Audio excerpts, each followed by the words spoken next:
আমরা আজকে শিখবো হলো ফ্রি বডি ডায়াগ্রাম। এটি ইঞ্জিনিয়ারিং মেকানিক্সের ক্ষেত্রে খুবই ইম্পর্টেন্ট একটা টপিক, কারণ যে কোনো ইঞ্জিনিয়ারিং মেকানিক্সের ম্যাথ সলভ করার ক্ষেত্রে আমাদের অবশ্যই ফ্রি বডি ডায়াগ্রামটা জানতে হয়।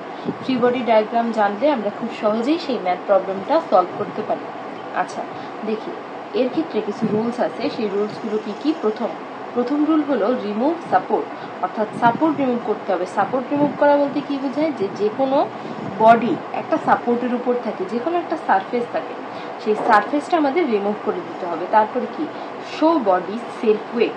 আচ্ছা, শো বডি সেলফ ওয়েট, এটা আমাদের যে কোনো একটা বডির নিজস্ব যে ওজন সেটা শো করতে হবে। সেটা আমাদের কিভাবে শো করতে হবে?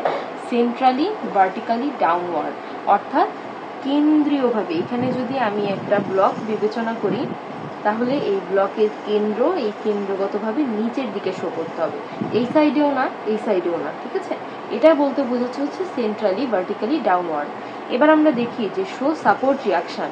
আচ্ছা, আমাদের কি থাকে? একটা সাপোর্ট থাকে, যে সাপোর্টের উপর এই বডিগুলো থাকে। তার কি করতে হবে? তার একটা রিয়াকশন শো করতে হবে। সেই রিয়াকশনটা কেমন দেখেন, এটা হচ্ছে অবশ্যই আমাদের সাপোর্ট বা সারফেসের সাথে কি করতে হবে? 90 ডিগ্রি, অর্থাৎ পারপেন্ডিকুলারলি আমাদের সাপোর্টটা শো করতে হবে। এটা কিরকম? নিউটনের থার্ড ল অনুসারে আসে। নিউটনের থার্ড ল কেন? আমরা নিচের দিকে কি কাজ করতেছে? ওয়েট কাজ করতেছে, তাই উপরের দিকে কি কাজ করবে? রিয়াকশন কাজ করবে। এরকম ভাবে এই বডিটাকে কি করবে? স্টেবল করে রাখবে। এই জন্য সাপোর্ট রিয়াকশন শো করতে হবে। এটা অবশ্যই আমাদের সারফেসের সাথে 90 ডিগ্রি কোণ উৎপন্ন করবে, ঠিক আছে? এটা মনে রাখতে হবে। এবার আমরা যখন ম্যাথ প্রবলেম সলভ করবো, তখন এই রুলগুলো আমাদের কাছে আরো বেশি ক্লিয়ার হবে।